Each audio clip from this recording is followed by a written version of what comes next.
പൂന്താനം ഉടലോടെ സ്വർഗത്തിലേക്ക് അപ്രത്യക്ഷമായി എന്നു കരുതുന്ന സ്ഥലത്താണ് ഈ കൃഷ്ണവിഗ്രഹം സ്ഥാപിച്ചത്. കവിതയുടെ പൂന്തേനൊഴുക്കിയ മലയാളത്തിന്റെ ഭക്തകവി പൂന്താനം ജീവിച്ച 500-ലേറെ വർഷം പഴക്കമുള്ള പൂന്താനം ഇല്ലം. മലപ്പുറം ജില്ലയിൽ പെരിന്തൽമണ്ണ നിലമ്പൂർ റൂട്ടിലാണ് പൂന്താനം ഇല്ലം സ്ഥിതി ചെയ്യുന്നത്.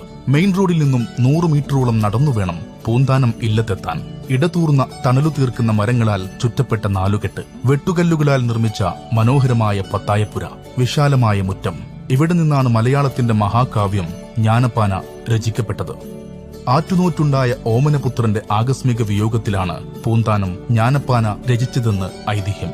1547 മുതൽ 1640 വരെയായിരുന്നു തികഞ്ഞ ഗുരുവായൂരപ്പൻ ഭക്തനായ പൂന്താനത്തിന്റെ ജീവിതകാലം എന്ന് കരുതുന്നു. പൂന്താനം തന്റെ കൃതിയിലെ തെറ്റുതിരുത്താൻ മേൽപ്പത്തൂർ നാരായണ ഭട്ടതിരിപ്പാടിനെ സമീപിച്ചു എന്നും അദ്ദേഹം അത് നിരസിച്ചു എന്നും പിന്നീട് ഭട്ടതിരിപ്പാട് അദ്ദേഹത്തെ ആശ്വസിപ്പിച്ചു എന്നും ഐതിഹ്യം. മലയാള ഭാഷയ്ക്കും സാഹിത്യത്തിനും സമാനതകളില്ലാത്ത സംഭാവനകൾ നൽകിയ മഹാകവി. ഒരിക്കലെങ്കിലും ഒരു മലയാളി സന്ദർശിച്ചിരിക്കേണ്ട സ്ഥലമാണ് മലപ്പുറം ജില്ലയിലെ പൂന്താനം ഇല്ലം. ഈ ഇല്ലം ഇപ്പോൾ ഗുരുവായൂർ ദേവസ്വത്തിന്റെ കീഴിലാണ്.